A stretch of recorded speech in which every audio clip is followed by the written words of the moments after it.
Hola amigos, ¿cómo están? Soy Fred Sánchez otra vez. And today we're going to talk about, in this quick video, we're going to talk about how to get the best sound out of your new Guitarron strings and a little bit of a expansion on the previous post that we had about Guitarron strings. So the first thing that we're going to talk about is going to be making sure that your loop is on the correct spot. So as you guys can see right here, my nylon loops are all the way to the bridge, and my bass loops right here, they're not flipped around. This one is a little bit, so this one is not gonna have the best sound, and actually I've been having some troubles with my A's. So what you would do is make sure that this is straight and then bring it in like that. This one, same thing, making sure that your loops are as close as possible. And or the opposite might be true as well. If your loop buzzes, that your string is buzzing, and you hear the sound coming from this area, the loop might be actually hitting with the bridge. So I would recommend just loosening your string and then pulling that loop out. I'm not gonna loosen the string right now, but that would be step number one. That's the first thing. The next step is going to be to have a very, very clean Guitarron head. So you guys can see right here that my strings have a ton of excess, and that it's not the best right now when it comes to the upkeep of my strings, because once again I didn't have this Guitarron with me. My colleagues were using it, so unfortunately they don't take the best care of it.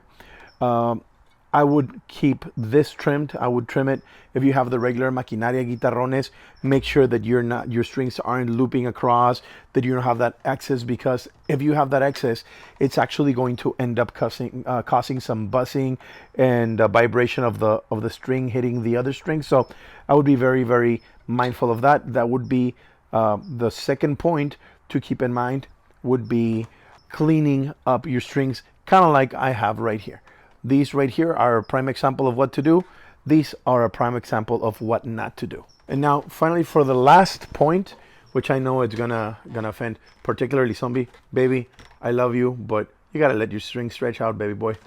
So it's, don't force the stretch on your strings. When you start doing this, the inner core of the string is going to start stretching unevenly, which is going to kill the life of your string. So you gotta make sure that, unless you're at a chamba, you got to stretch them out because you need to start playing immediately, you pop the string at a gig, then pues ni modo, no hay de otra. But if you don't need to, or if you have multiple instruments that you rotate through, then put your strings, after you're done gigging, you change your strings on a Monday, tune them up 3-4 times throughout the day. Tuesday, practice a little bit, tune, practice, and that is going to ensure that your strings stretch out evenly, especially the nylon ones. Is going to really, really expand the life of your strings.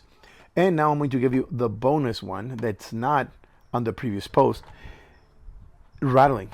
A lot of times your end buttons are on the loose end. This one, I think they're actually, no, this one, you can't hear it, but actually you can.